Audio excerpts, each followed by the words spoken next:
Another day of deliberations, and more drama out of the jury room. Not like bad drama, but the drama of what's happening inside there, which is they're deadlocked, folks. This jury is deadlocked. They've sent out a second note indicating that they have reached an impasse. This is after 5 days, like 22 and a half hours of deliberating. 22 and a half hours. Imagine this. Just think about this for a second. 22 and a half hours in a not super large room with 11 people you don't know. And you got to know them during the course of the 9 weeks because they're allowed to speak to each other about things other than the trial during the course of the trial. But there you are. I mean, you're speaking and going through this stuff for 22 and a half hours. And for the second time, not the first time, the second time, you've told the court, the judge, the lawyers, you've told the world, listen, we're really trying, but we can't. And what's really fascinating here, I'm going to play it for you, is that, you hear that bark? Can you hear that bark in the background? I've got the monitor. See? You hear the barks? I've got the monitor out front. So I'm going to have to go get Zuko the dog real quick. Okay? I'm going to get Zuko the dog real quick. But while I'm running upstairs to get Zuko the dog and bring him back inside, I will play for you what just happened. Okay? And this is important. Court is in session. Please be seated. All right. So, jurors, I am in receipt of your note. Judge Cannoni, despite our commitment to the duty entrusted to us, we find ourselves deeply divided by fundamental differences in our opinions and state of mind. The divergence in our views are not rooted in a lack of understanding or effort, but deeply held convictions that each of us carry, ultimately leading to a point where consensus is unattainable. We recognize the weight of this admission and the implications it holds.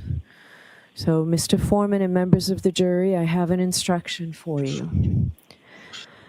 Our Constitution and laws provide that in a criminal case, the principal method for deciding questions of fact is the verdict of a jury.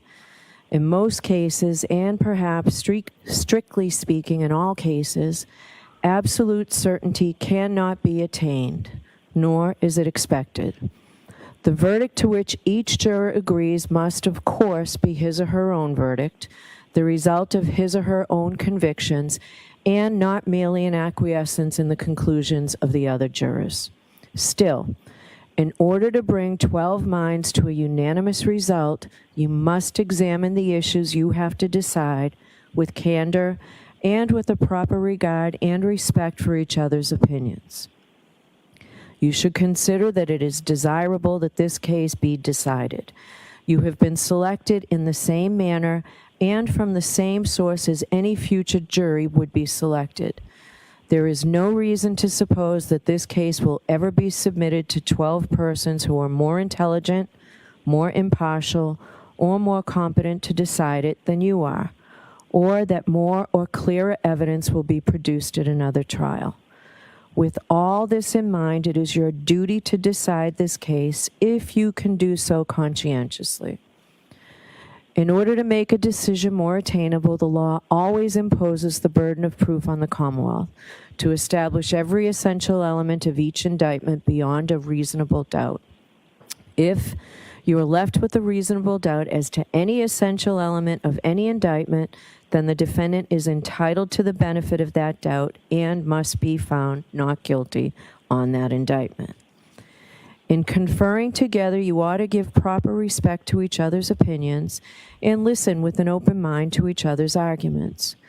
Where there is disagreement, those jurors who would find the defendant not guilty should consider whether the doubt in their own minds is a reasonable one, if it makes no impression upon the minds of the other jurors who are equally honest and equally intelligent, who have heard the same evidence with the same attention, who have an equal desire to arrive at the truth, and who have taken the same oath as jurors. At the same time, those jurors who would find the defendant guilty ought seriously to ask themselves whether they may not reasonably doubt the correctness of their judgment if it is not shared by other members of the jury. They should ask themselves whether they should distrust the weight or sufficiency of the evidence if it has failed to convince the minds of their fellow jurors beyond a reasonable doubt. I will now ask you, Mr. Foreman, and members of the jury to return to your deliberations with these instructions in mind. And as with my final instructions and the supplemental instructions I sent in, I will send in a copy of this charge as well. All right, so may that be marked, Madam Court Reporter, please. All right, so thank you. We'll send you folks back out to deliberate. All rise for the court, please. All right. Perspective on this, right? Like this is like, I'm going to take you behind the curtain here in our legal system. So you understand this.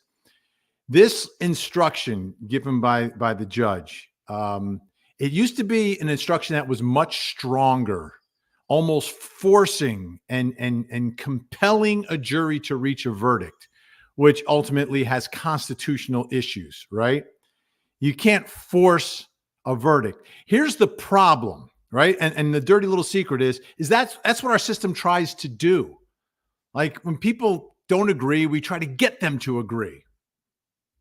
Go back. This is twice they have said that they can't reach a verdict. Yet legally in Massachusetts and most states, it's fine for the judge to send them back and then send them back again, trying to compel and force a verdict. Personally, as a lawyer, I think our system of justice is wrong in this respect, especially if you listened to the words of this incredibly well-crafted jury note, which addresses all of this. See, this is the note. This is the instruction you give to a jury when they send out a note and it says, we can't reach a verdict, Your Honor. That's not the case with this jury. First of all, this jury, extremely smart, thoughtful, and articulate in the way they are expressing where they are inside that jury room.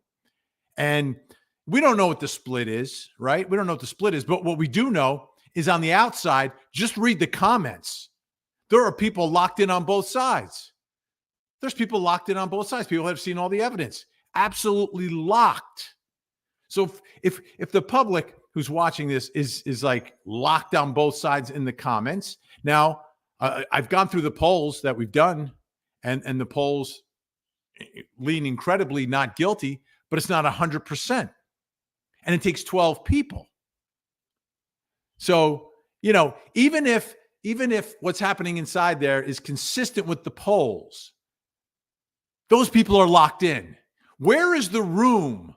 Where is the room for compromise here? It's hard to exist in this particular circumstance between she didn't strike him with the car and she did.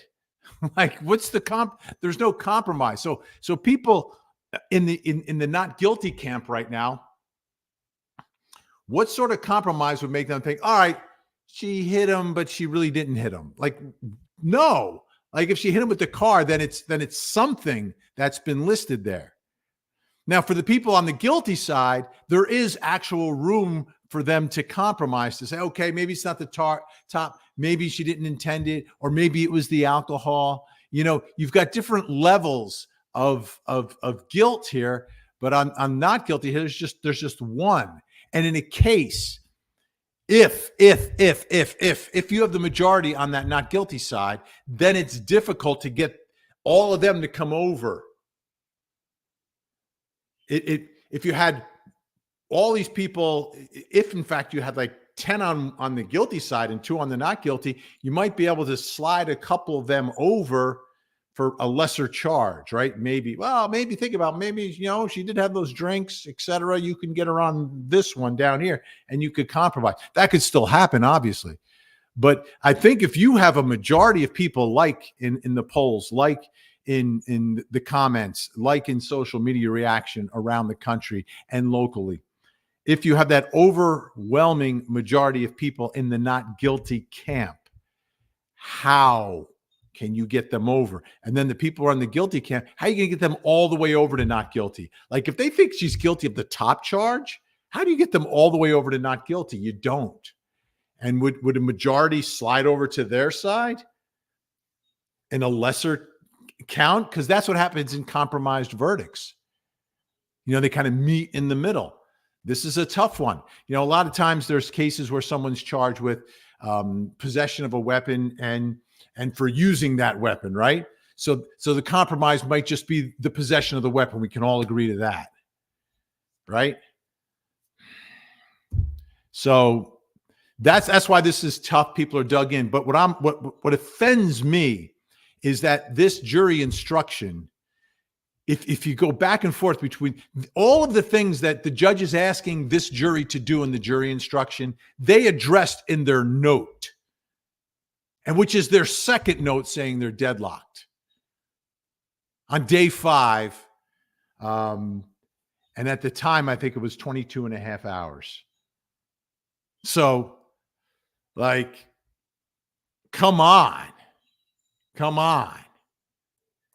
I'm going to go through because I had to go up and bring Zuko the dog in, but let me go through the beginning of that note, and I'll see what I mean.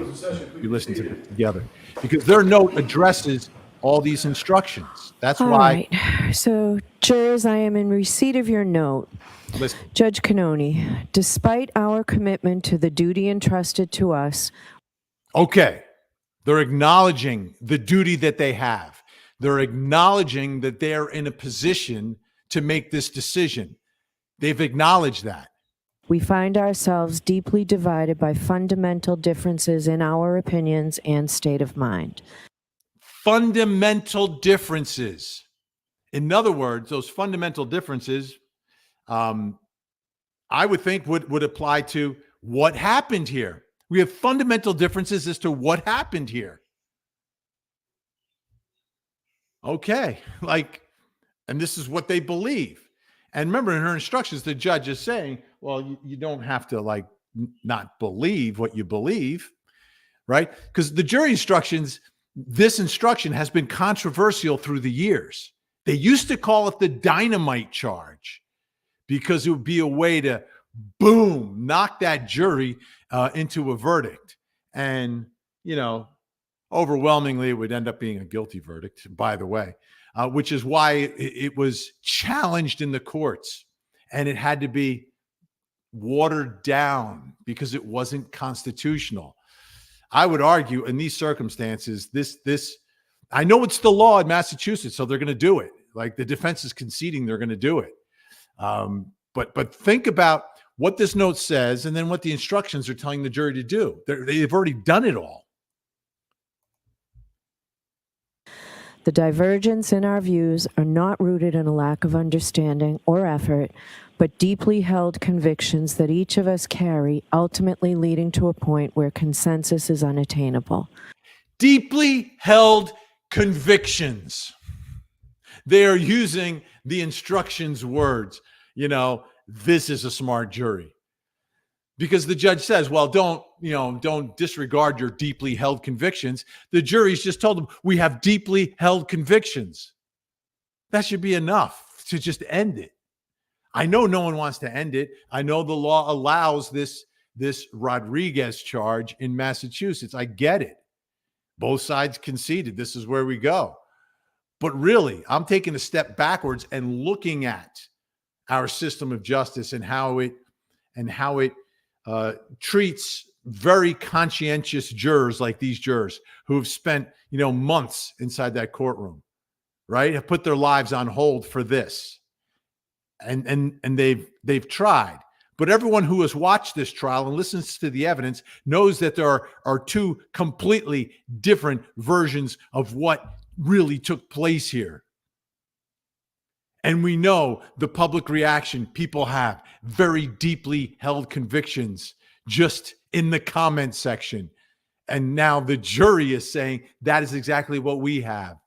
This isn't like we haven't thought about it. This isn't like we haven't done what we want to do. Now, to me, the note is more than just the length of the deliberations. Like you can't say on day 5 of this that the jury has not deliberated a significant amount of time. I went through my calculation. They've surpassed what would be a normal deliberation. But right around the time of the normal deliberation, in an average case in this country based on the length of this trial, they realized they reached an impasse. And that's when most juries would reach a verdict. That's when, it all kind of comes together. And here it came together. And some people think this, some people think that. And if you disagree with what you believe the police may or may not have done, if you disagree about what KarenRead may have not done, if you disagree with whether you trust certain evidence and certain witnesses, where are we going? Where are we going? Where are we going with this? A mistrial is it is what it is. I don't think we should force juries to agree one way or the other. It doesn't matter which way. It doesn't matter which way. But you can't shove the verdict down the jury's throat. And I know this is a standard instruction, but listen to what the jury is telling you. I'm telling you right now, if that note is written in other jurisdictions around this country, it'd be a mistrial already. It'd be a mistrial already. So think about this now.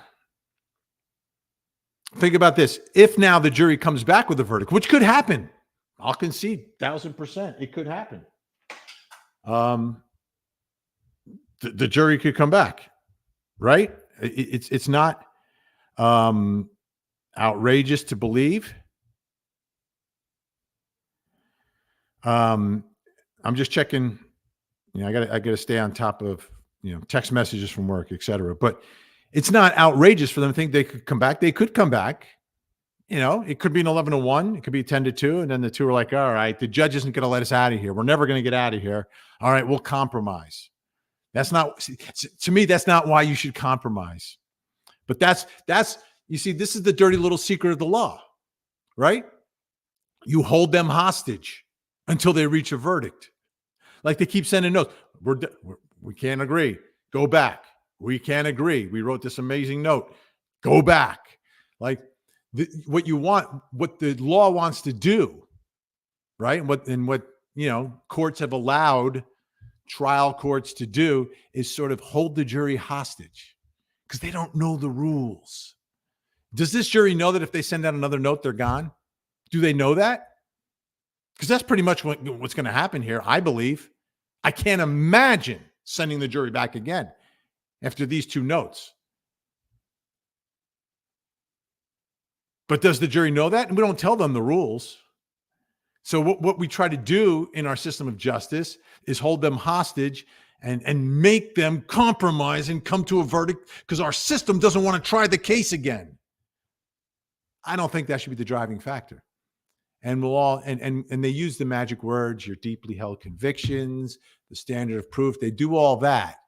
But what they're actually trying to do is force a verdict. And I personally, I don't think our system should do that. I really don't.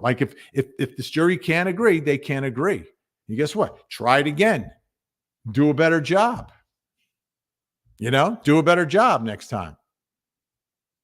Lawyers, go back to the drawing room, figure out what you did wrong. If you believe your case is the case that should win, figure it out. But enough with these people. Why?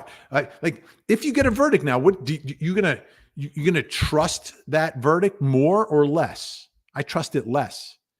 I believe it will. I think it'll be very susceptible, whichever way it came out about what really happened after the second instruction, after the jury sent this note. Let's listen to more of this note. We recognize the weight of this admission and the implications it holds. They understand. They understand what their job was. Like, they're not dumb, they're extremely bright, but they see the case differently. They see the case differently. And that's the nature of this case. I mean, there are other cases that could be like this.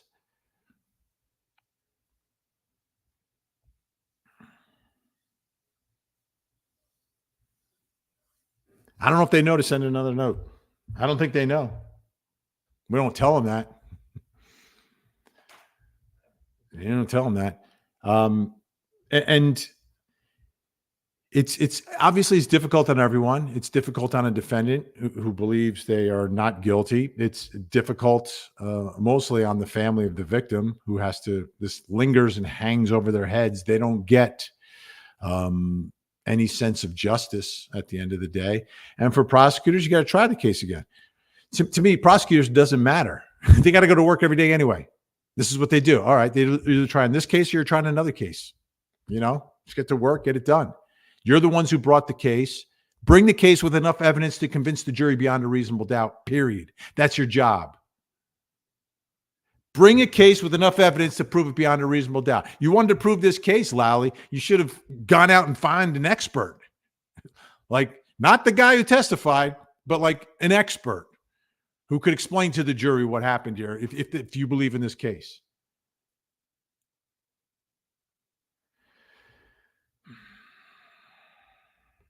So I am not, I mean, the first note that was sent out, I was like, to me, the most logical ending to all this was going to be a hung jury. Now, the second note, I don't know how they react to this note. How would you react to this note? After you tell the judge, again, listen to the note. Listen to the note. It's in the note. They're telling you. All right. So, jurors, I am in receipt of your note. Judge Cannoni, despite our commitment to the duty entrusted to us, they understand the duty they have, which is to reach a verdict, which is to tell the world what happened here. They understand that. They want to get it done. Juries want to get it done. We find ourselves deeply divided by fundamental differences in our opinion. Fundamental differences. Fundamental differences. You know the nature of this case. Was the evidence planted? Was the evidence not planted? That could be a fundamental difference. Did she confess or not confess? That could be a fundamental difference. I don't trust the police. I do trust the investigation. Fundamental difference.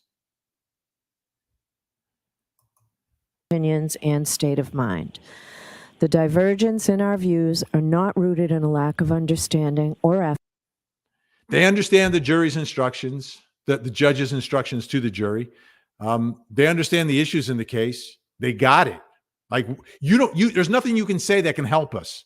It's not like we don't remember some testimony or we can't remember what this piece of evidence looked like, or we want to see, they wanted to see the cert report. They're not allowed to see that, but that was it. Like, we understand the issues. We understand the testimony, the evidence, the alleged facts of both sides. And here's the magical words. But deeply held convictions that each of us carry, ultimately leading to a point where consensus is unattainable. Deeply held convictions. And with a proper regard and respect for each other. All right, now expected. The verdict to which each juror agrees must, of course, be his or her own verdict, the result of his or her own convictions. The judge is saying the verdict should be a result of your own convictions. And the jury is saying we all have deeply held convictions. So you see what's happening here. Like, our system of justice, and the judge is not doing anything that she shouldn't do based upon what the Supreme Court of Massachusetts has instructed trial judges to do. But what we're really doing here is saying, we're not listening to you. Figure this out. Give me a verdict so I don't have to try this case again. And it's not Judge Cannoni doesn't want to try the case. I'm talking about our system of justice says, get a verdict so we don't have to try this case ever again. The instruction talks about your own held convictions, and the jury is saying these are our deeply held convictions. So what you're telling us is that we need to question our own deeply held convictions. So if she's convicted after this, is that not like point one on the appeal? Like if she gets convicted now, wouldn't you say to the appellate court that you instruct jurors to follow their own convictions, and we as a jury said our deeply held convictions resulted in a deadlock jury? Shouldn't that should be the end? That should be the end. Like, why wouldn't it be the end? It doesn't make any sense to me. I'm a lawyer. I'm a former prosecutor. Yeah, I like our system to work and tell the family and tell the defendant and tell everyone what happened at the end of the day. But it has to be the jurors coming together, not jurors being, forced and compelled and held hostage until they reach a verdict.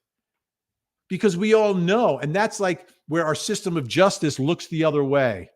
Like we know this is really wrong, but we'll come up with the magic language to make it right. And what's amazing about it, it applies to both sides. It applies to guilty and not guilty.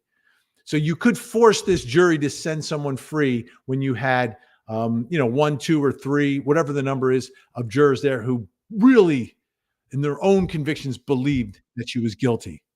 And then on the flip side, you could have 1, 2, 3 jurors who truly believed that she was not guilty, and you have forced them to vote guilty. Both ways, it stinks. It stinks. That's not how our system should work.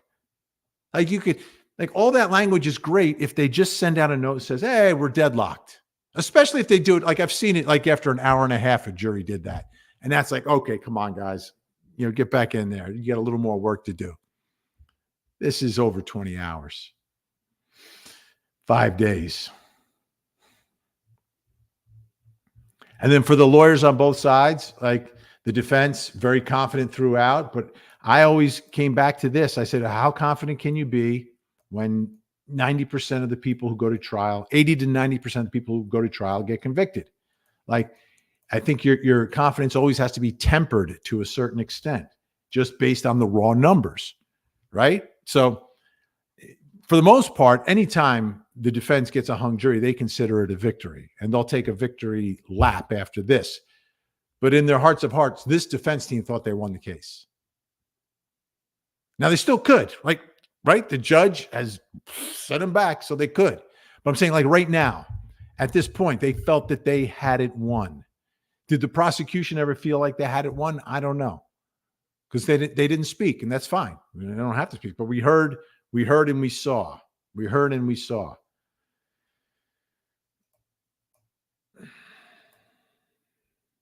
So we still wait, and I got to keep my eye on everything here.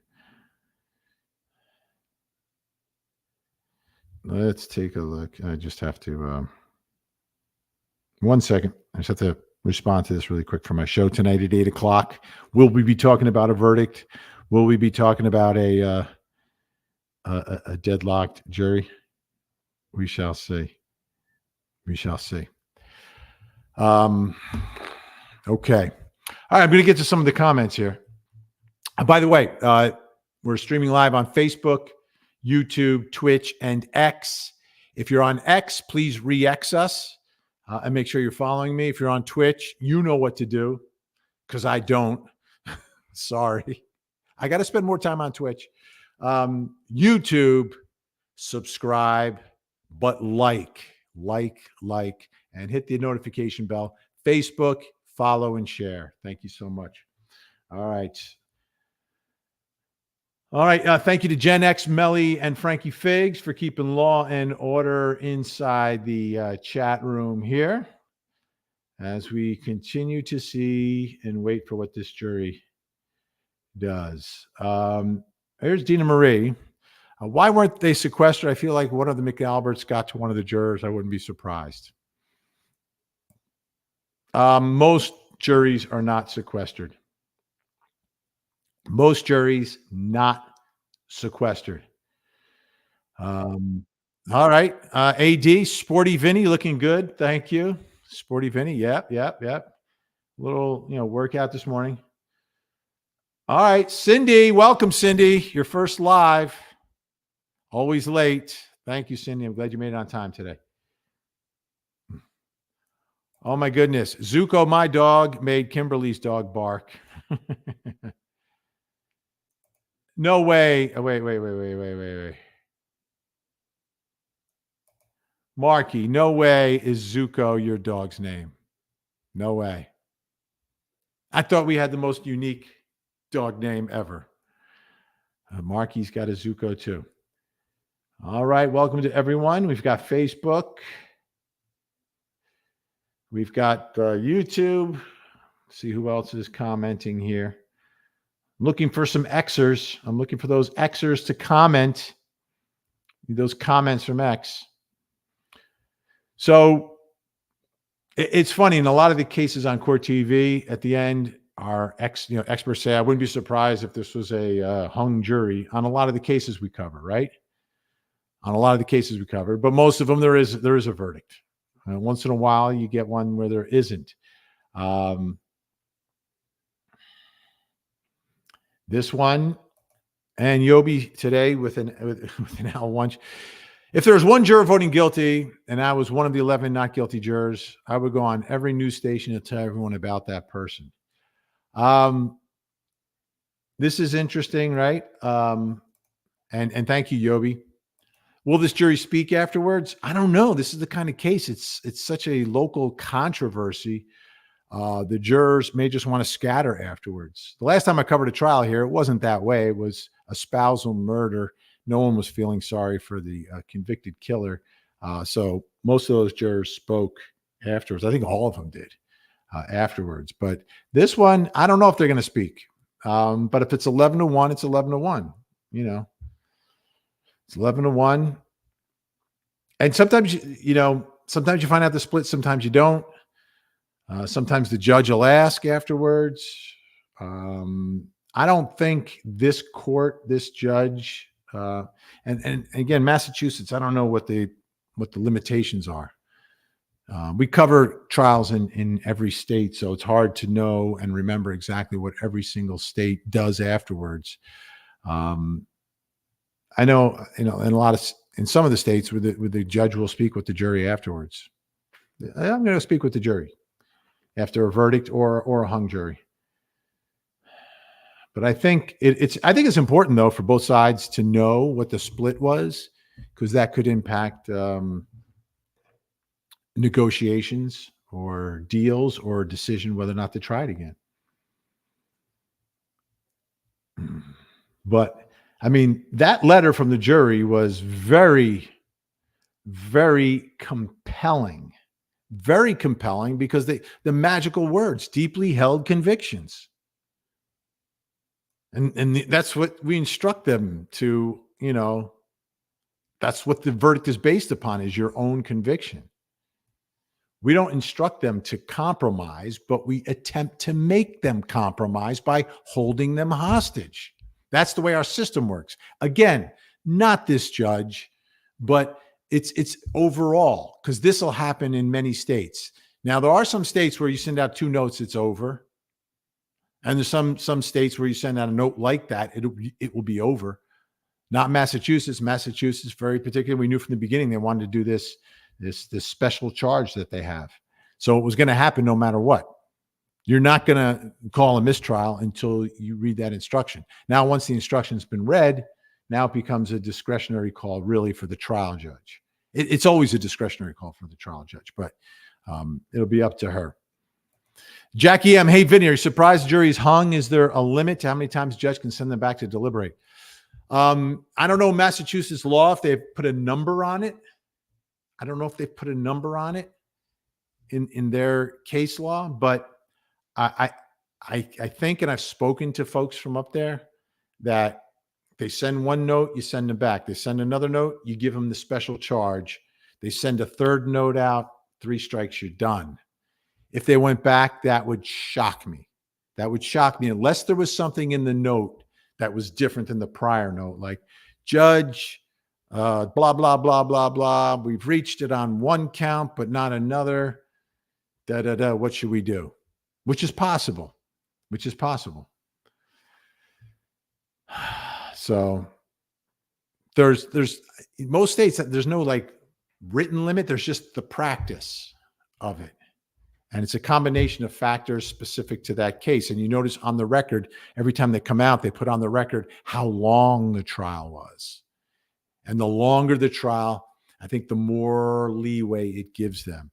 And Lally was trying to point to the fact that they hadn't even deliberated an hour for every day of the trial. Yeah, but a lot of those days were half days, Lally. Let's be honest. A lot of half days, partial days.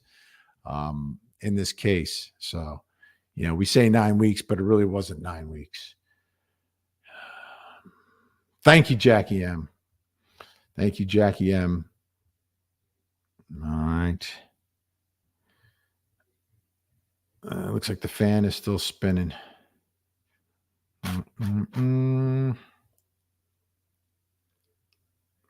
Okay, this is good from Wanda. I'm baffled that the judge keeps sending them back. This is crazy. It's like she wants a verdict no matter what. That's not right in my eyes. They will just sit there silent and send another note. Well, and Wanda, I'm with you. I don't think this is right out. It is the law, though. The judge is following the law. I just personally don't think the law is right. I think you get a note like that, you get 2 notes. It's been this long. Like, if we get a verdict now, it clearly would be some level of compromise. They're not looking at the evidence in a different way. They're not hearing anything new. They're not re-examining evidence. Like, if after this they asked to see or listen to some testimony over again, or asked, for something like that, or further instruction on the law, and then came back with a verdict, I'd be much better with it. Because at that point I'm saying, all right, well, maybe there was like a slight misinterpretation of either some testimony or the instructions from the judge, and they just wanted to hear it again. And that cleared up whatever the discrepancy was. And somebody said, okay, you got me, and went to the other side.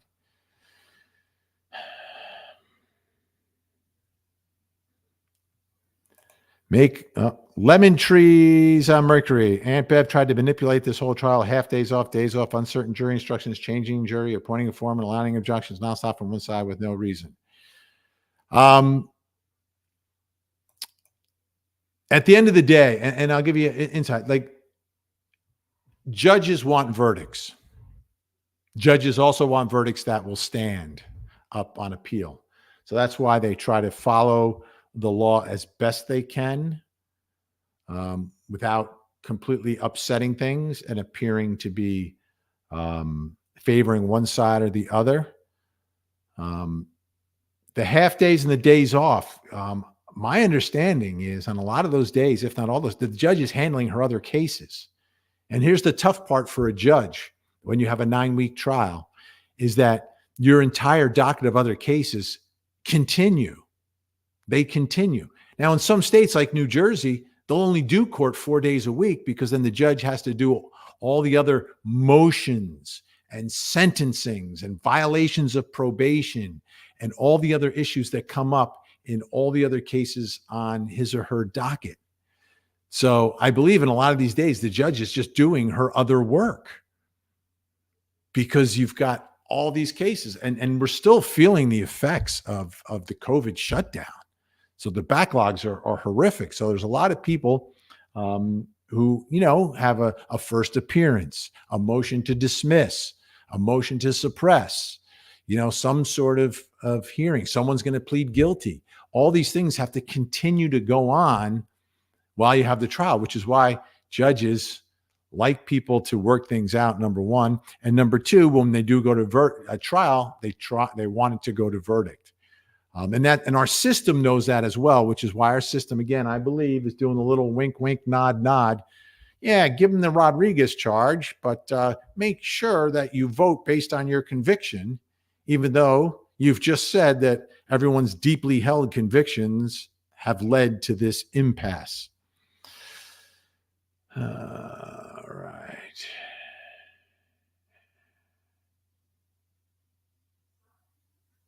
Mm-hmm. Mm-hmm. All right. And when we're at a point like this, I think we all know and acknowledge it could be 6-6, 7-5, 8-4, 9-3, 10-2, or 11-1. Doesn't matter. 12 have to agree. 12 have to agree. That's the only way. That's the only way we get a verdict. What will happen if it's a hung jury? Okay, if it's a hung jury, you go back to square one. And this is from a Jeannie. Thank you, Jeannie. The little thing on your nose there. It goes back to square one. So you're right where you were. The parties could work out a plea agreement.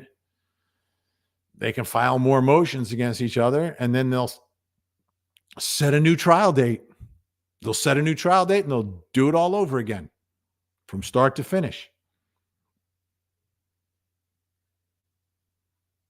All right.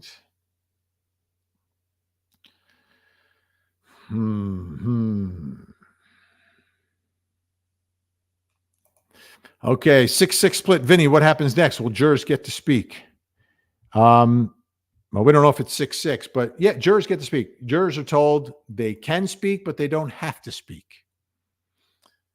They can speak, but they don't have to speak. My guess is in a case like this, most of them probably won't want to speak, but you may get one.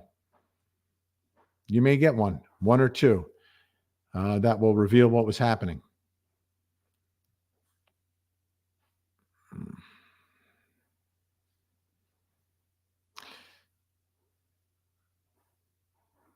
All right.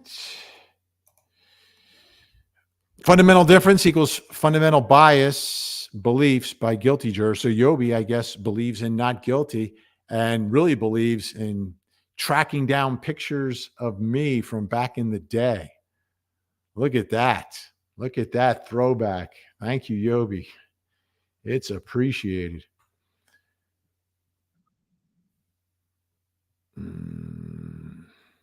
And a very vigorous debate happening right now in the chat room, which could be much like the vigorous debate inside the jury room. Right? Think about how folks are disagreeing here, and think about trying to sit down with your fellow folks in the chat room and compromise. That's the best analogy I could give. Heisenberg. Hey, Vinny, I read something somewhere, and I'll reiterate. The only way Karen will ever be free is to tell the truth from that night. Why have unnecessary stress build every passing day afterwards? What will it be, Karen? Interesting, right? Interesting. Obviously, Heisenberg in the guilty camp. By the way, Heisenberg, I'll be in New Mexico for Alec Baldwin. So I'll be looking for your Winnebago. Although I will not be a customer of yours. I will just come by to say hi. Don't be scared. She didn't testify. We didn't think she would, and I don't think she'll testify in a retrial. I just don't think it's going to happen. Now, interesting parts of why lawyers in a case like this like to talk to the jury afterwards, like to get a little feedback about their case. What was it that, and they really want to hear from the people who didn't vote their way. But they also want to hear from the people who did vote their way to find out what really worked, what really resonated.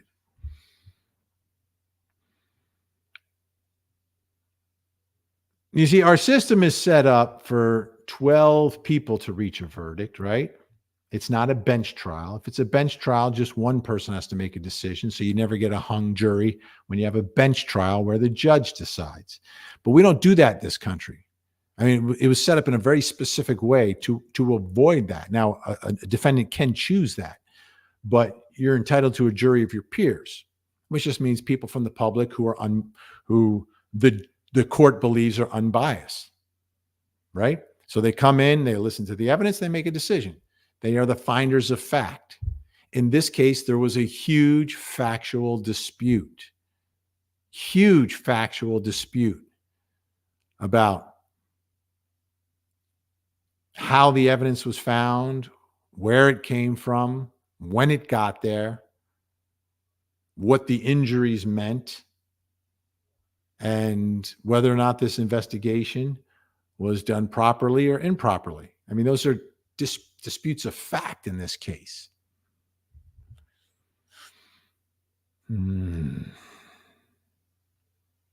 Nothing, including the videos in this case, were crystal clear. Nothing in this case was crystal clear.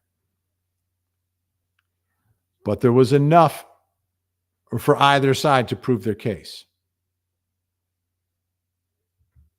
Let me explain. There was enough evidence put out by the prosecutor for a jury to be convinced beyond a reasonable doubt. But you would need to trust and believe those witnesses.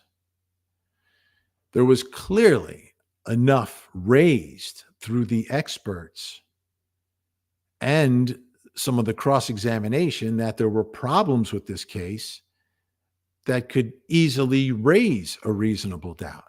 So there was enough evidence on both sides, depending upon how you and what you believed in terms of the testimony and the facts, whether you believe a confession versus planted evidence.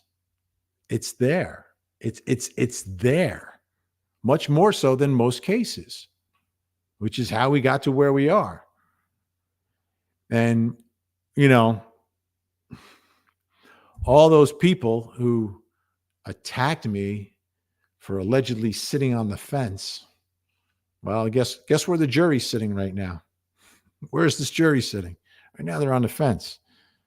I mean, they could get off the fence, but right now they're sitting on the fence. This is everyone who was arguing how clear this case was arguing from their own perspective and vision of the evidence.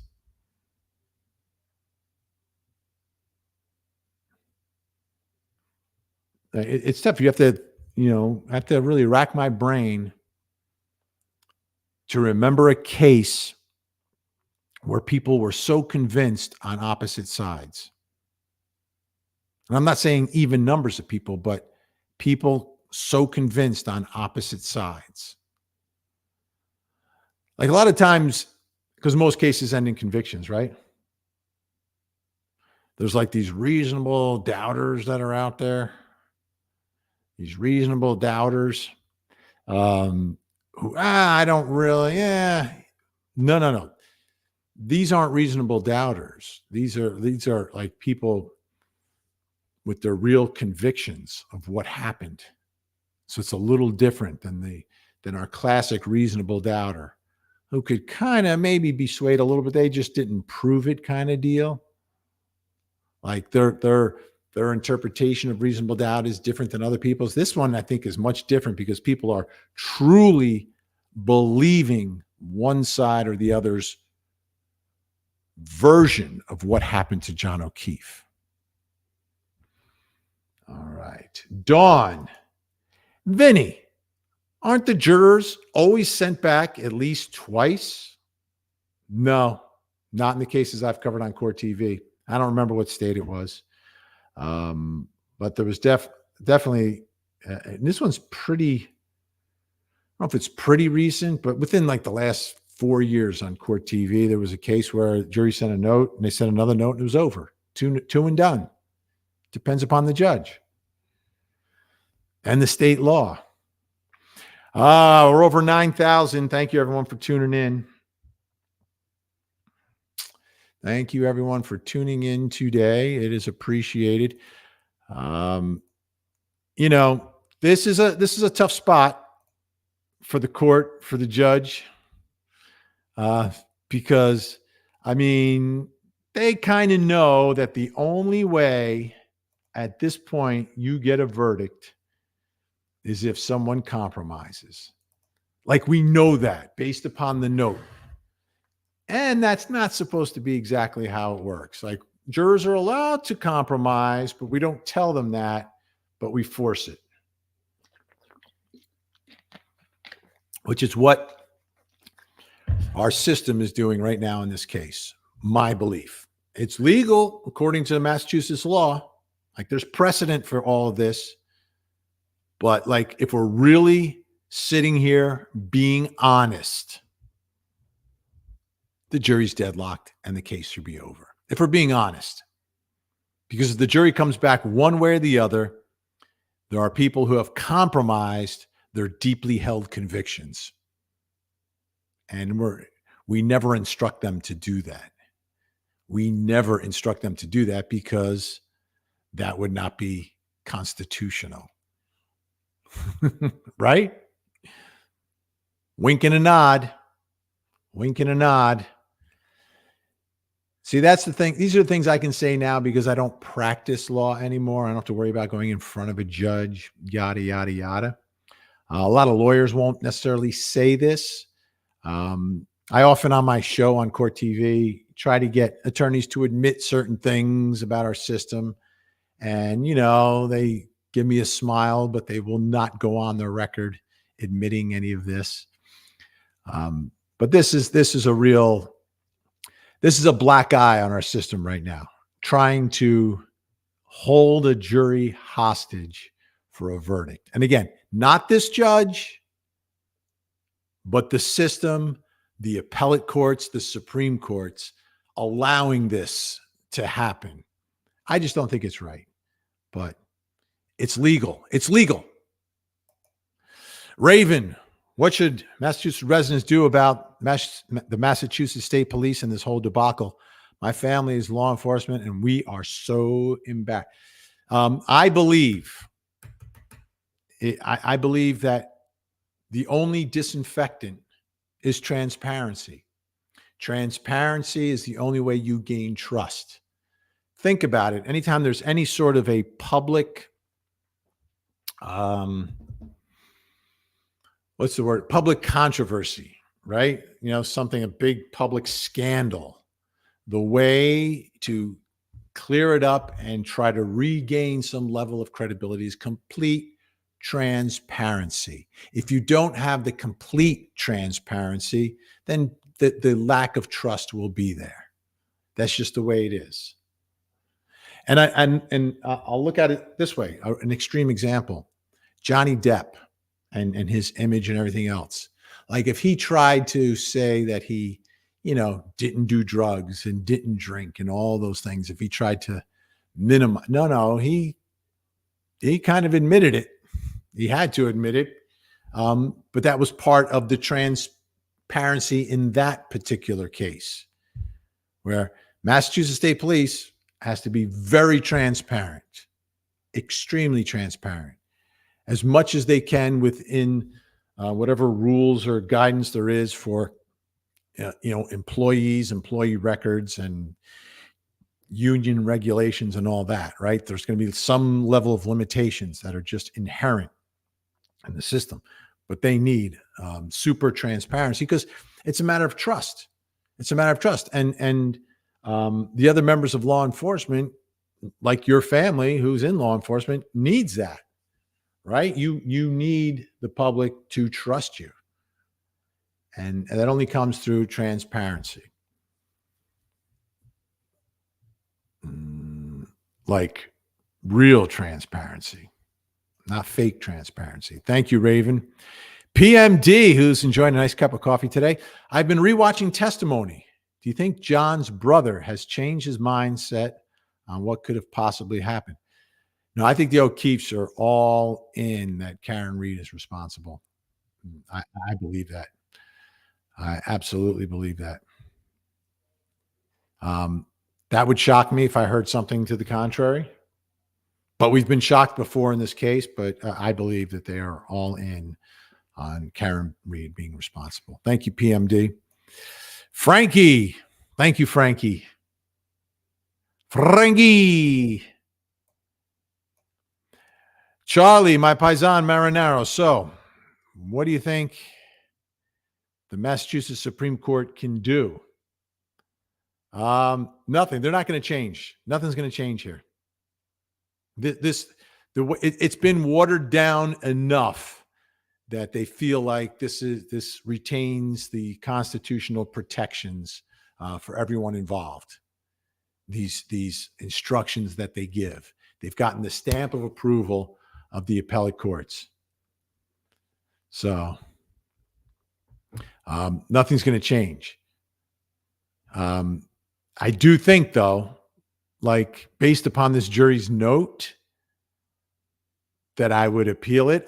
My guess is they would find a way to not overturn the conviction, but they'd really have to do some legal gymnastics to explain how it's okay for a jury that is deadlocked with their deeply held convictions that then is sent back to stop believing your deeply held convictions, right? I mean, they'll figure it out, though. They will figure it out because that's the way they are. Because they want to keep pressure on the members of the public to continue to reach verdicts in cases. So I don't think they're going to change, because if they change it in that case, then every prior case where that instruction was read then becomes vulnerable to being overturned if there was a conviction. So they won't do anything. But it's going to be like extreme legal gymnastics to attempt to explain how deeply held convictions need to go back in the jury room and attempt to undo them. It makes no sense to me. But who am I? I'm just a guy on TV, right? Come on. I mean, I think all of us can see the common sense there. It's just silly. Okay, Kelly F. Deeply held convictions equals seriously received threats. Jury tampering, we've seen that in cases, right? Sometimes it's a real threat. Sometimes it's just the appearance or thought of a threat. In the John Gotti trials, everyone was calling him the Teflon Don because he kept going to court and they couldn't convict him. Oh, it's because they were tampering with the jury. So, if someone is threatened, they just need to come forward. They just need to come forward.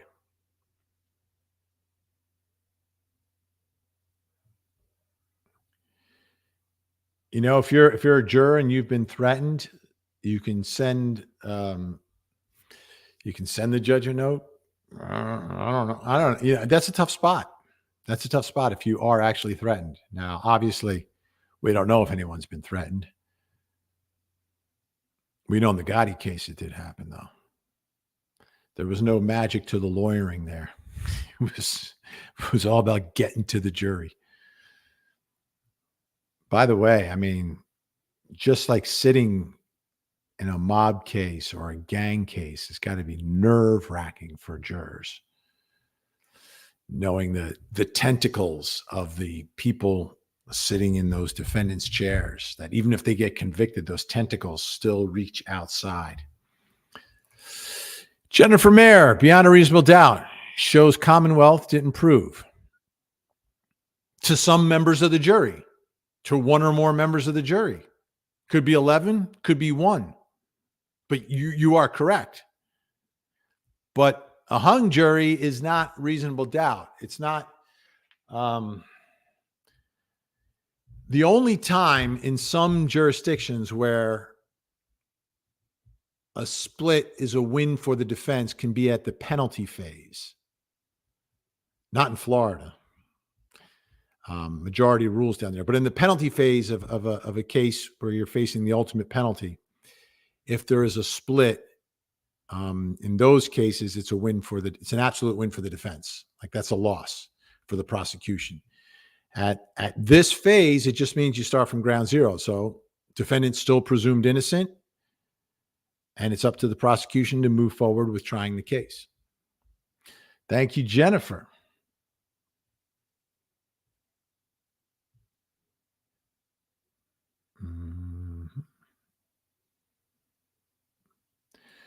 Lucy really caught up on the injuries to the body. They are not consistent with being hit by a car. That can be your deeply held conviction. And that's up to the prosecution to prove it. Bring someone in who can prove that. And that would be a credible expert.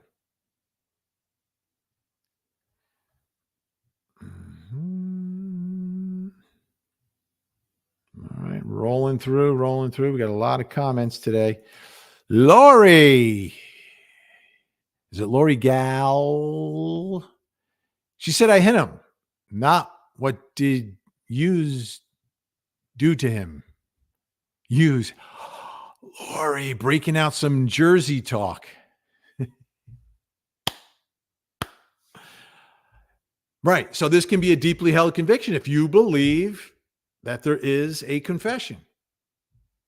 Right? Then how could you get, like, if you believe that confession, what would make you vote not guilty if someone admitted it? Right? That could be a very deeply held conviction. Thank you, Lori Gal. Eve loves God. It's a bottle of facts versus feeling or evidence versus egos. My facts and evidence prevail. God knows the truth. Wow. Think about that for a minute. Think about that for a minute. Thank you, Eve. Donnie B. Donnie B, have you heard the enhanced 911 call from Jennifer McCabe? Vinny, I wish the jury had. For starters, I never even thought before about why she's whispering. Why would she be whispering? Thank you, Donnie B. We have to check that out.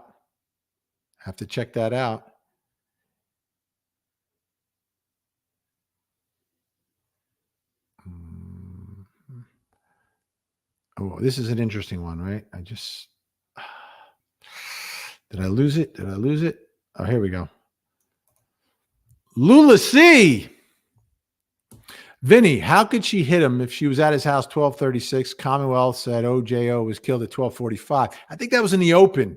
By the time we got to the end of the case, I think 12:30 was the time. 12:30 was the time from Lally's timeline. So under that timeline, correct, Lula, that would be impossible. But I think that there was an adjustment to the timeline, which is kind of, unconventional. You don't like to do that. At the next trial, I'm sure there won't be that discrepancy. If there is a next trial, if we don't reach the verdict, jury's still out deliberating. Yorkie Mom, if the jury cannot agree on the lesser charges, but said not guilty to the top one, then does they play as a problem for the court? No, this is called a partial verdict, okay? And I thought this was a possibility here. A partial verdict. So what is a partial verdict? They've reached a verdict on one count, but they haven't agreed on another count or counts. I've seen this in cases. So they could agree not guilty on count one, right? And then they could get to count two and be hung. They could be hung on count two. If that's the case, the judge comes back, takes the partial verdict of not guilty. The hung counts then would go back to square one and be set for a retrial. Then if you had a new trial, prosecutors could not bring the top count because the jury has already found her not guilty of that. Jeopardy has attached. No double jeopardy permitted. So then the trial would be on counts 2 and 3 in a retrial. That's how that would work. It's called a partial verdict. It's very possible. But that doesn't sound like where they are here based upon their notes.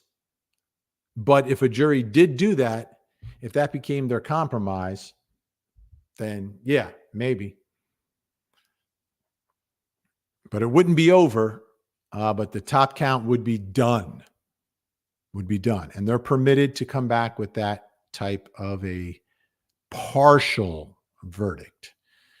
Got 9,700 watching right now. Great to see everyone here in the middle of the day as we wait for this verdict. Yobi again with a new picture of me and Seema. Thank you for kicking Kevin off your show. Who said that? I don't know who said that, but you talking about my show at night? Because I think he's pretty much going to be on tonight, Yobi. So I'm not sure what that is referencing. If there's something happening that I don't know about. Hey, look who's here. Say hello to Duty Ron. Make sure that you subscribe to Duty Ron. Great to see you, Duty Ron. I'm still scrolling. Sherry Baby. 3 medical examiners agreed John injuries were not caused by a vehicle. That sealed it for me. That is your deeply held conviction. And if that is, would you ever think of rethinking that? If the judge sent you back? Likely not.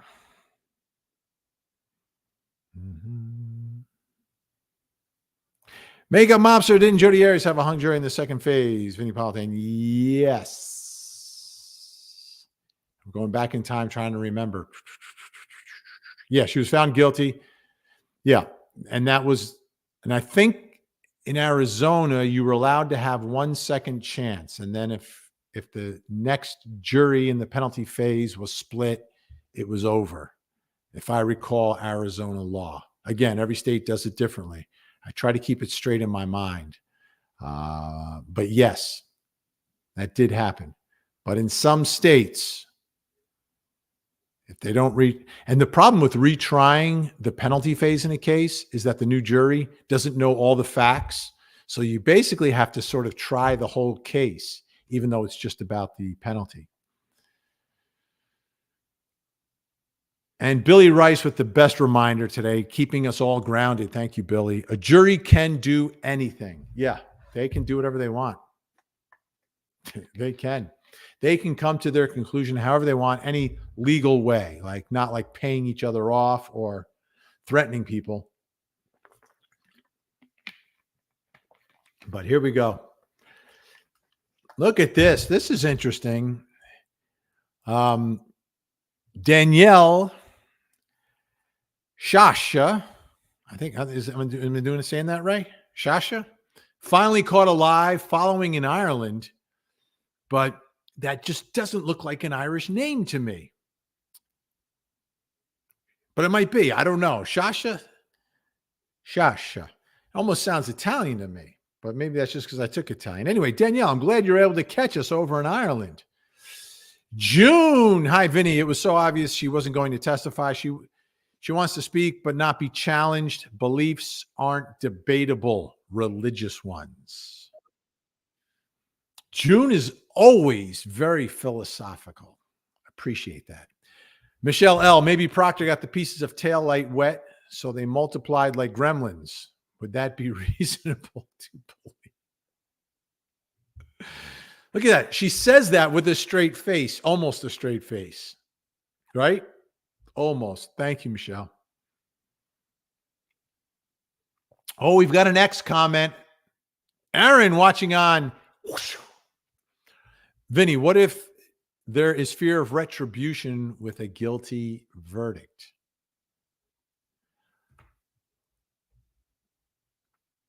Well, I'm trying to, if the jury fears retribution, will they vote a certain way? I'm not going to be part of that. A jury shouldn't do that. And if a juror is afraid of that, that is something a juror needs to verbalize at the time of jury selection or perhaps through the course of the trial. You need to send a note to the judge, and get yourself off that jury, because you cannot base your verdict on that fear. If that fear is based on something specific that has happened, you absolutely have to let the judge know. But if you have that fear within you, at that point, you are no longer fair and impartial. You need to let the judge know. Hopefully, this isn't the case. I don't know why it would be the case. I'm just trying to address the possibility. And again, I'll go back to the Gotti trial, right? Like if you were from New York and you lived in New York back in the day, and now you're sitting on trial and John Gotti's there, I could understand a fear of retribution. But our jurors and prospective jurors need to vocalize that to the court. They need to.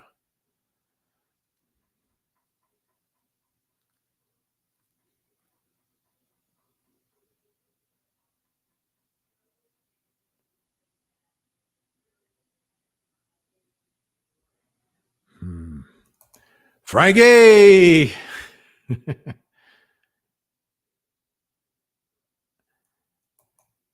Mary Swampy. I kept an open mind, watched the entire trial, loved that, loved the hat. Started as 80% guilty, ended up 99% not guilty. Now I would say, what is reasonable doubt, right? Is 80% guilty beyond a reasonable doubt? If I was putting a number on it, my number would be a little higher, right? So I don't think you were at beyond a reasonable doubt. But if you ended up 99% not guilty, that is way beyond any reasonable doubt. Way beyond any reasonable doubt. That's only 1% guilty. So thank you for your honesty, Mary, and your support. To me, that's an interesting perspective. Someone who shows up one way and got turned the other way. Lizzie 0714. I'm grateful Massachusetts law requires a judge to poll jury on all charges. Will have answers.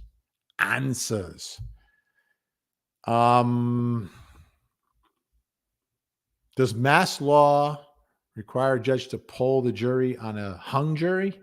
That's interesting. I'm not sure. If that's the case, that's interesting. But I can't imagine if they didn't reach, like if you reach a unanimous verdict, right? You poll the jury afterwards to make sure that everyone is in on it, that someone isn't like, well, no, not me, judge. They twisted my arm. They twisted my arm, Your Honor. Like if that happens, that's a problem. But I don't know if you poll the jury on a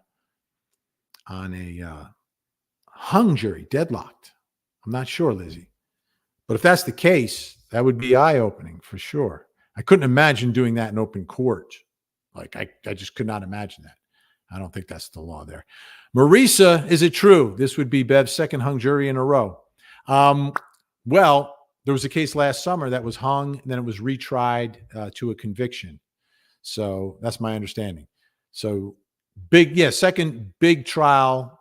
It was another big trial in a row where the first trial was hung, but that one did have a subsequent trial that was a conviction. So that I don't know if that's two in a row, but it definitely is two big cases within a year.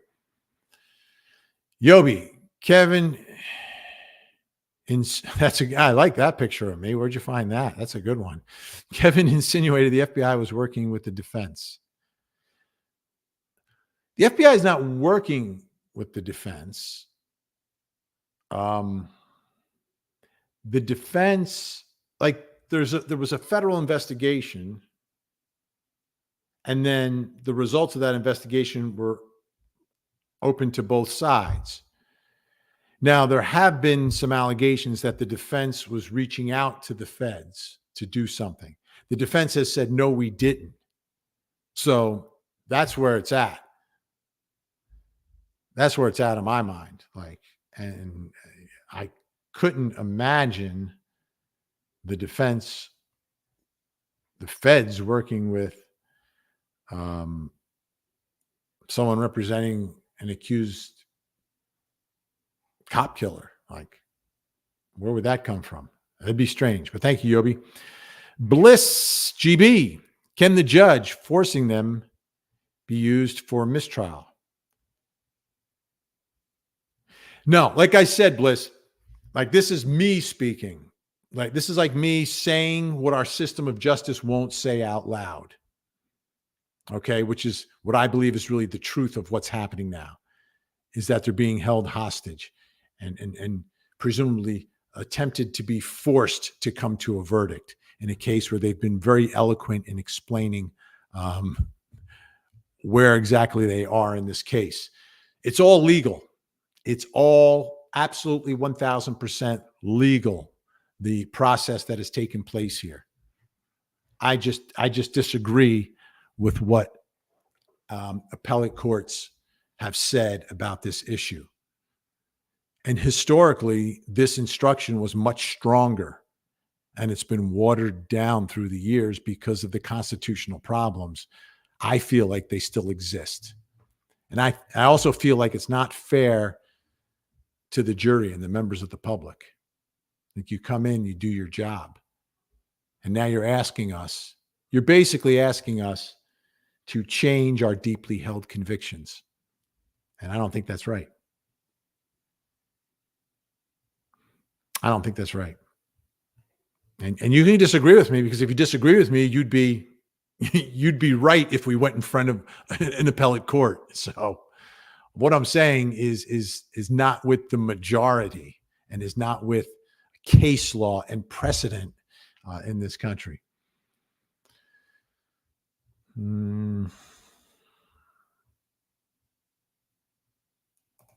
Laura, thank you so much for the super sticker. Would love to see your face, though, on your profile. Eve loves God still. Perhaps read the charges and go through each one for those of us in the chat that don't realize there's lesser charges. Okay. Dun, dun, dun. 1 second. I've got to. Oh, is this it? No. Let me track down the verdict form. The verdict form. I'm trying to find the verdict form.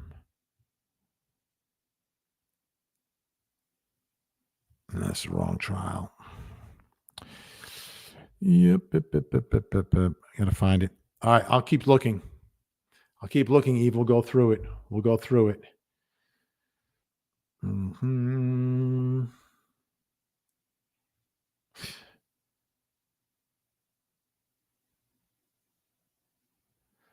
Here's Tina with an observation of the court. John O'Keefe's brother jerked his head around and glaring at Karen Read when the judge admonished her for laughing. No, he hasn't changed his mind. And I think also, the people who were sitting with the family at the end was a clear indicator on where they are in all of this.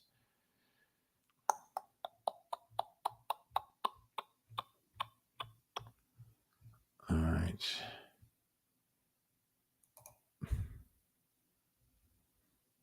Kimberly B. Vinny, been a pleasure watching. OnlyFan with you. Wait a minute. This is not an OnlyFans page. Thank you, Kimberly. Thank you. By the way, the OnlyFan trial is going to be a big one down in Florida. It's not going to last 9 weeks, I'll tell you that, but that's going to be a dramatic one. I don't know how well you know that one down in Florida. All right, I'm trying to find these instructions. It would take me a moment to find the verdict. Let me see if I have it over here. I may have the verdict form handy somewhere. Just give me a moment. I got a few papers here I got to go through. May it please the court, Your Honor, I'd like to introduce into evidence a copy here too, aforementioned as a so-called verdict form containing therein such instructions and forms for the verdict to decide the case. No, don't have it. Like, I don't have it handy, and it would take me a moment to get to it. Let me see how far behind. I'm still 20 minutes behind on comments. So I will keep looking. Only guilty verdicts should require unanimous decision, says Yobi. Oh, no. Whoa, whoa, whoa, whoa, whoa, whoa, whoa, whoa, whoa, whoa, whoa, whoa, whoa. Yobi, that's dangerous. That is dangerous. Oh, no. This would nobody, first of all, nobody would ever plead guilty, right? Number one, nobody would ever plead guilty because everyone would be convinced they could convince one person, right? That would be a disaster, an absolute disaster. The impact of that would be wow. You know how hard it is to get 12 people to agree on anything, and yet 80 to 90% of the time, they do agree to a conviction. That is dangerous, Yobi. I get where you're coming from. Like, I understand it. It's worth debating to a certain extent. But my initial reaction is, what would the impact of that be to everything? That would be wow. That would be devastating to our system. But you know what? Maybe when this is all over, I'll have that debate. Maybe on the tangent. That'd be a good conversation. John Linehan. I was a police canine handler for 10 years and seen many dog bites. There's no doubt in my mind that the wounds on the victim's arm came from a dog.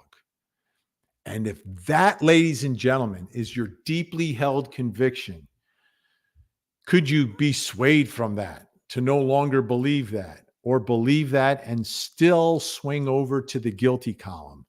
That's the question, John. That's the question for you. That would be tough, right? Here's Danny Callahan. Did you know Scotland has no hung juries? All trials are decided by a majority verdict from 15 jurors. All they need is 8 voting guilty or not guilty. That's wow. I'll explain the difference in our case.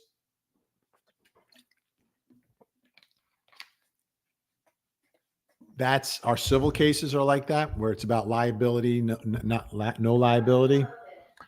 Our system is designed to set guilty people free before convicting one person who is not guilty. That's the way our system is tilted. It is tilted, and the burden is so high. Is your burden different?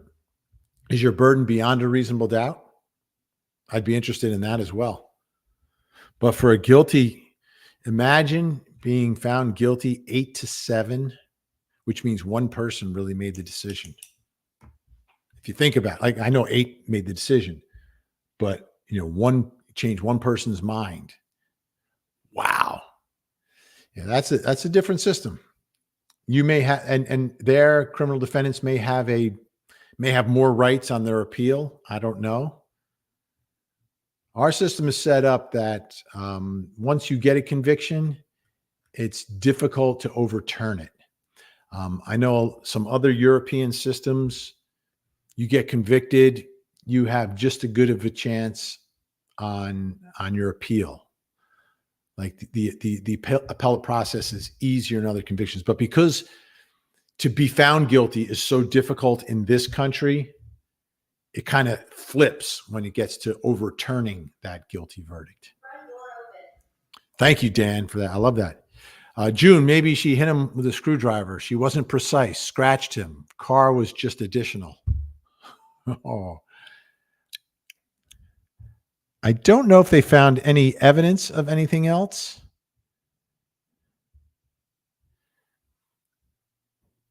But they would need that piece of evidence. For the prosecution to argue that, you would need that piece of evidence. Frankie, the defense interviewed an expert police dog trainer, and the bite patterns he was able to show were almost identical to John O'Keefe wounds. Was he used? I don't think so. I think they needed a medical expert to testify about that. They needed a medical expert, so they brought in a couple of the doctors. Talked about that.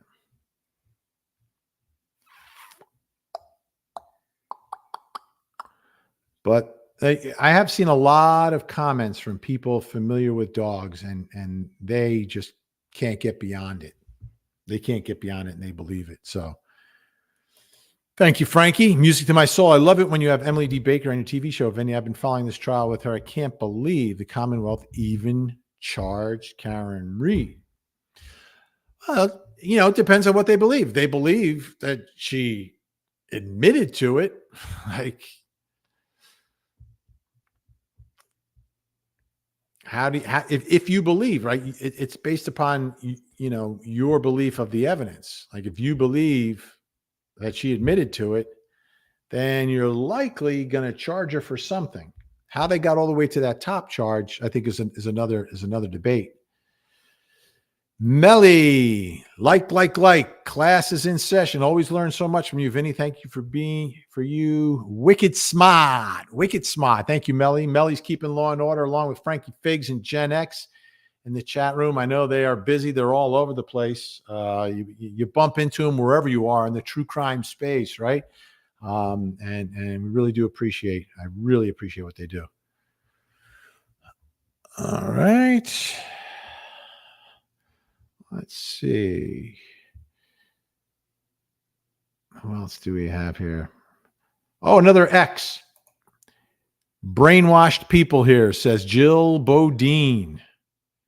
Now, I don't know who you believe's brainwashed, but this gets into, I think, something else. Jill, thank you so much. Watching on X is, when you say brainwashed,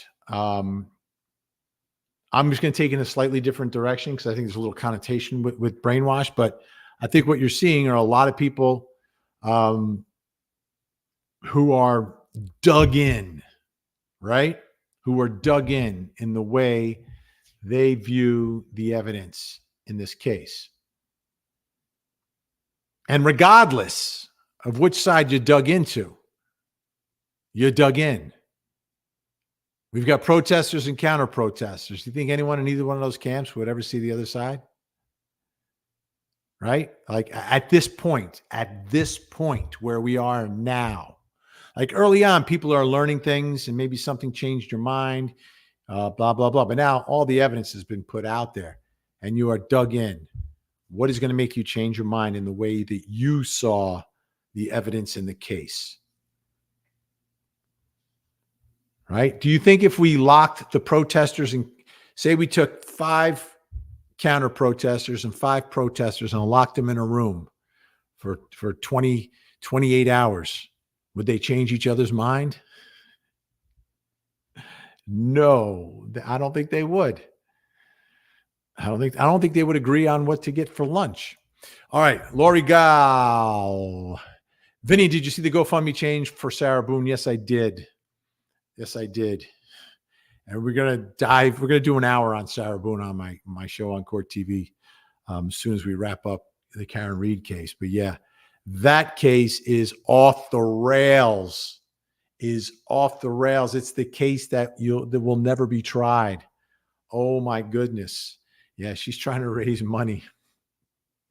It's nuts. It's nuts. We'll do that again in one of these as well. We may do that on a tangent podcast as well. Thank you, Lori. Lizzie, poll only required on mistrials hung jury. Oh, Lizzie, 0714. Now, is it publicly done inside the courtroom or does the judge just do it back in chambers? And does she make the information public or not? Interesting. That, because I have not seen that in we've seen trials in some jurisdictions where the jury has volunteered the split. I've seen ones where the judge has asked for the split. And then I've seen some where they just don't want anything to know. They don't want anything to know about what the split was. That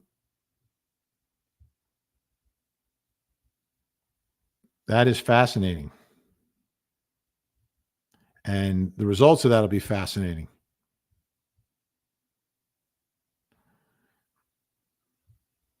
Mm-hmm.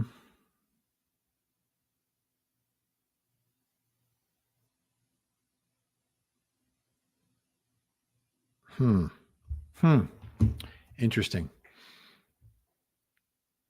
All right. That will be a fascinating moment. Lizzie 0714.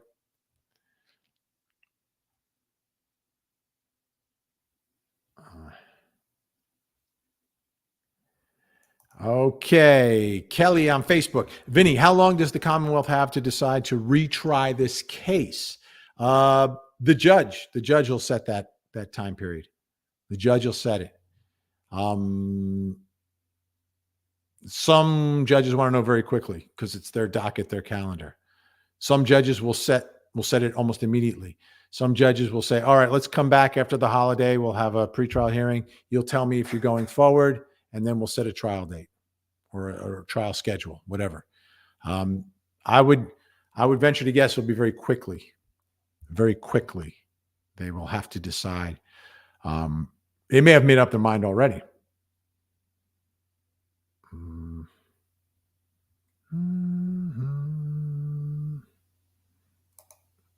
How much longer do you think the judge will give? It's not how long the judge will give. The judge doesn't stop deliberations. The jury stops deliberations with a note. The question is, will the judge send them back again and again? I think the next note, I think that's it. Unless the note is something different than the prior notes. If there's some wiggle room in that note, they may continue, but I think it'll be over. I would be shocked. I would be wicked shocked if this judge sent them back again.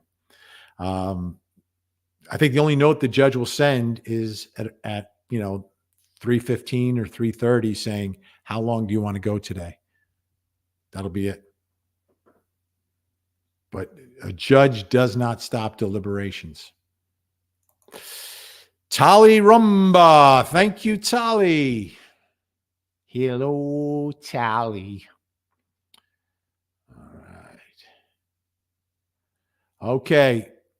Kays is still waiting for mullet Vinny. That's probably from Yobi, who's been finding all my pictures. Mullet Vinny was featured on one of the programs on Court TV. Oh, yes. Business up front, party in the back.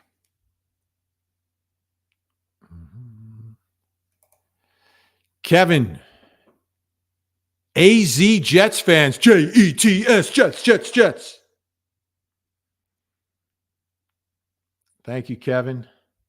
Looking for a big season coming up. Appreciate the support. Oh, Yobi's got me next to OJ.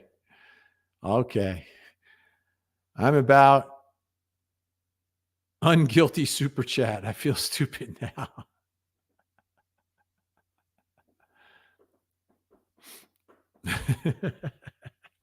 By the way, this moment, did you see all the disbelief and shock in the faces of everyone on that team? Like, what just happened? Are you kidding me? That quickly? Melly reminding everyone, don't miss Vinny tonight at 8 p.m. Eastern. Where to find Court TV in your area is posted right there. I have a TV show. I'm not just a guy, but I'm not only on YouTube, Facebook, X, and Twitch. I'm also on television. And Melly has posted the link as to how you can find Court TV. By the way, Court TV also streams on your PC or on your phone with the app.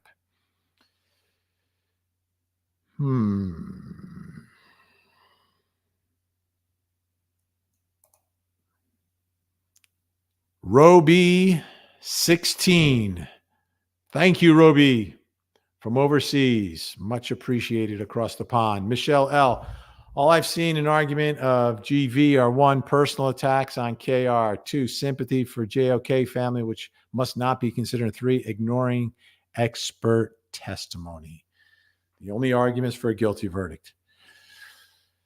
Personal attacks on KR. Well, I mean, I don't know if you're talking about the arguments in the chat room or the arguments in the courtroom. The arguments in the courtroom, obviously, were the alleged confession and the evidence found at the scene. So a little different, but yeah, that might be what's happening in the chat room. All right.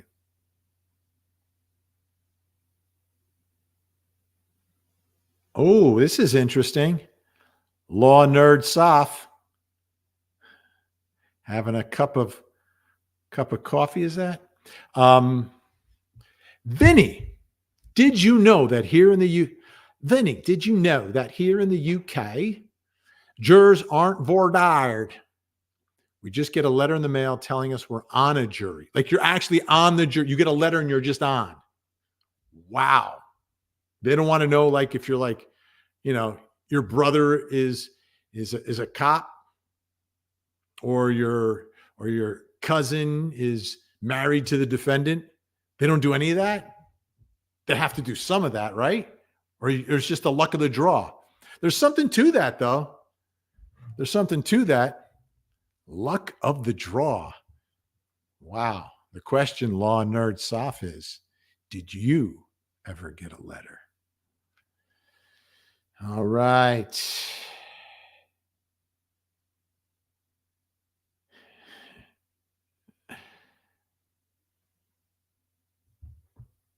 All right.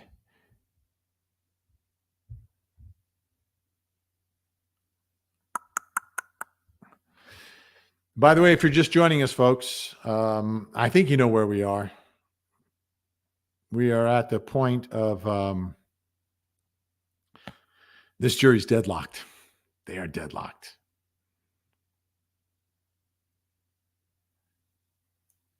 Yobi, what trial are you most excited for next? The next trial. The next trial on Court TV. I'm heading out to New Mexico, out to Santa Fe. Alec Baldwin. I mean, there has not been someone of this celebrity stature in his prime ever brought into court on these types of charges in quite some time. It's an interesting case because it's very easily you could see a jury saying not guilty in that one. Very easily you could see a jury saying not guilty, but there's a lot at stake. And it's one of those questions: how do we treat behavior that is not intentional? Personally, right? There's two feelings I have about the Alec Baldwin case. One is, just generally speaking, I, as a prosecutor, I'll put on my prosecutor hat for this.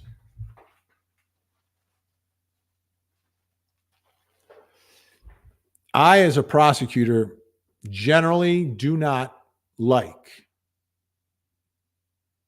bringing criminal charges in accidental, unintentional behavior.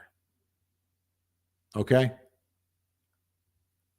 Right? Something where it's clear they did not even expect this result. Right? Because to me, the real criminals are the ones who have the criminal intent. I think we have a civil system of justice that can deal with negligence and extreme negligence. Now, driving under the influence is not negligence, right? To me, driving under, and I'm not talking about the KarenRead case right now. I'm just talking about in general, because that's, you drink and drive, you don't intentionally get into an accident, right? You don't want that to happen, but you did intentionally drink. You intentionally took a drink, and you intentionally got behind the wheel of the car. And we all know what these results of that can be. But in a case of accidental, unintentional behavior, generally, me as a prosecutor, I would leave that for the civil world. Okay. However, I also believe that all people, all conduct should be treated the same, meaning if we're going to have a system of justice, and we do, where we criminalize unintentional acts, like the police officer who thought she had a taser in her hand, but actually had her service weapon and took someone's life. Our system of justice said that's a crime and prosecuted and convicted her and sent her to prison. So we have a system of justice that does indeed criminalize unintentional acts. So that being said, then I don't see, in the Baldwin case, I don't see an exception. If the person who was supposedly loading the gun and the person who handed the gun to Alec Baldwin, two other people, have been criminally convicted in this case, then why should the person who was holding the gun and allegedly squeezed the trigger and fired the weapon not be criminally responsible? You follow my logic? Like, I think overall, it's like charge all or none, right? Let the jury decide if they believe it, what it is. But you either charge all of them or charge none, because I have a lot of people saying, well, the armor should be charged, but Alec Baldwin shouldn't. I'm like, no. To me, you charge all of them or you charge none of them, and you let the jury figure it out from there. You let the jury figure it out if they want to go there. If the people of the community want to criminally punish that behavior, then they will. And that's where the Baldwin case is, where it'll be up to the folks of Santa Fe County, New Mexico, to decide whether or not he should be held criminally responsible. But he obviously should be charged if you're going to charge the other two. But if you're not going to charge the other two, then you shouldn't charge Alec Baldwin either. All or none. So that's where I am on that. And that's the next big one on Court TV. It actually starts right after the July 4th holiday weekend. So you come back and you're going to have another big case. Much different than this one. Much difference. But you'll see it. June, nervous humor. Raven, would you have taken this case when you were a prosecutor? I've heard other attorneys saying they would refuse. Now, when you say take the case, you mean take the case or bring the case? Two different things. Take the case means I work in the prosecutor's office and my boss tells me what trials I'm going to try. That's taking the case. Okay? Bringing the case means I have some say in the cases that we bring, the cases that we don't bring. At what point? At what point? At the point that I was given all the information from the state police, at the point that I had an alleged confession, I would not have brought the top charge. I would not have brought that. But if I had a charging decision here, I would have absolutely would have put it in front of a grand jury. I would have put it in front of a grand jury. Now, if I had information that was, and I feel you have an obligation to do this, as a prosecutor, if there's information that could be used to show that she didn't do it, I would put that in front of the grand jury as well. But I believe you absolutely need to proceed in a case like this. I would not seek the top charge. I would not have given that as a choice to the grand jury, but I would have presented the witnesses. And if there was any exculpatory information, I would have presented the exculpatory information as well. And then see what the grand jury says. Grand jury indicts, then I try the case. But I would not have brought the top charge. Mm-hmm. Oh, this is a question only you can answer. Am I super chatting too much? Yobi's on a roll. Yobi's on a roll. Oh, we have an update. Thank you, Yobi. And again, crazy picture. Who am I with? I can't even tell who I'm with on this one.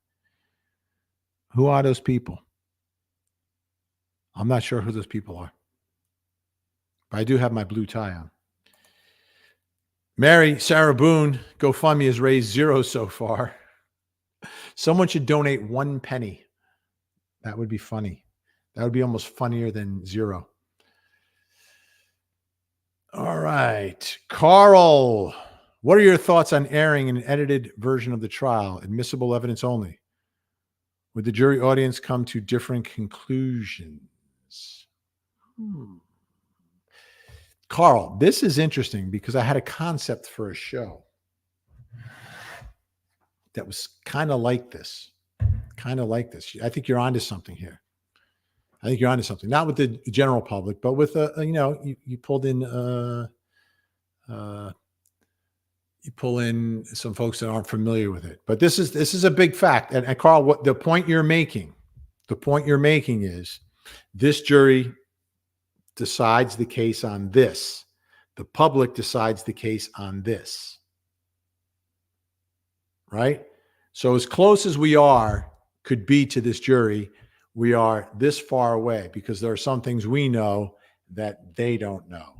And for some of the people who've been following this case, there's a lot more that they know that the jury doesn't know. So you make a fantastic point today, Carl. Thank you so much. JJ, I don't think I hit him was a confession. I think it was a panic question. I hit him. Did I hit him? Did I hit him? I shot the clerk.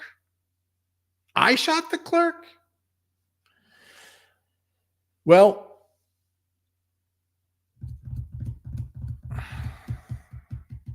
only one person could clarify that for the jury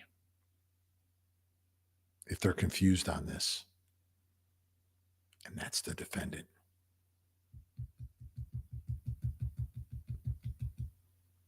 That's the only one who could clarify that.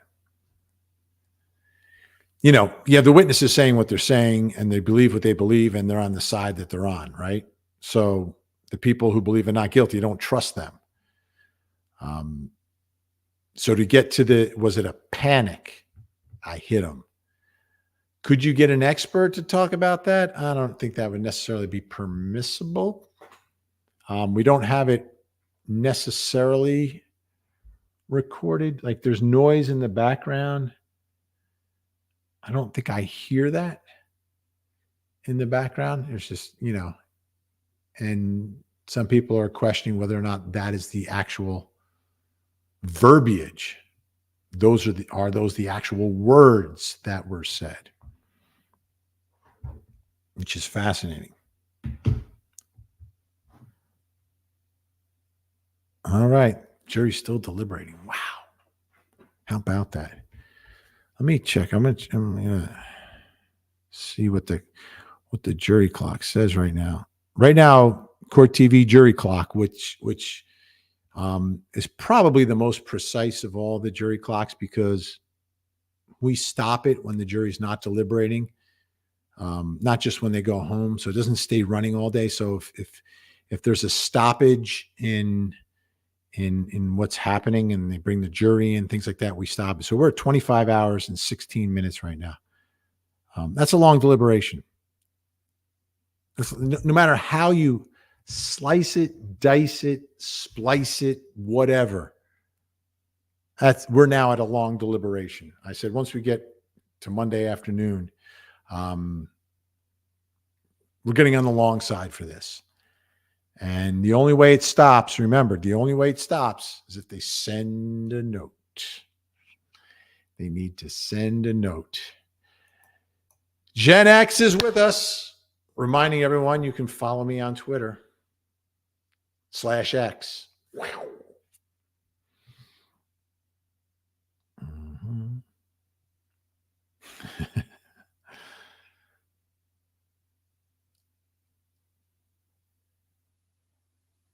All right. Frankie, the ME should have found remnants of, if not a bite. What would they find? I don't know. What should they find? I don't know. What did they actually look for?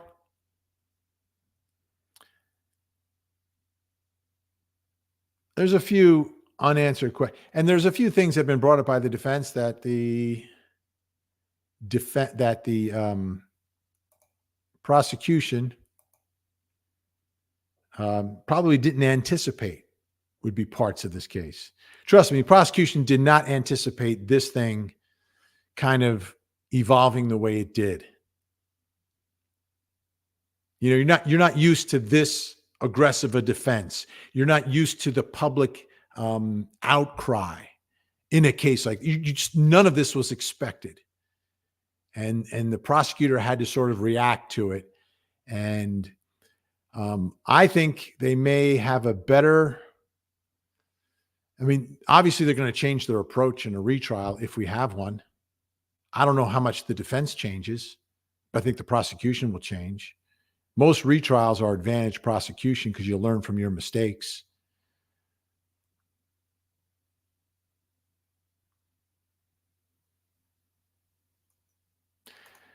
LA Baldwin jury pick in July 9th. July 9th, folks.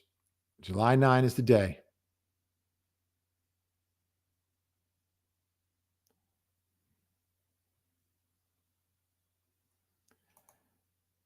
Carl LaFong, will Alec Baldwin be in the courtroom? Oh, yes, he will. Oh, yes, he will. Oh, yes, he will. That's real. Things are real. Because he's getting locked up. If he's found guilty, he's getting locked up. I see no way that the judge does not do that, because the judge did that in the trial of the armorer, Hannah Gutierrez, who was found guilty, and she was immediately without bond. Mm-hmm.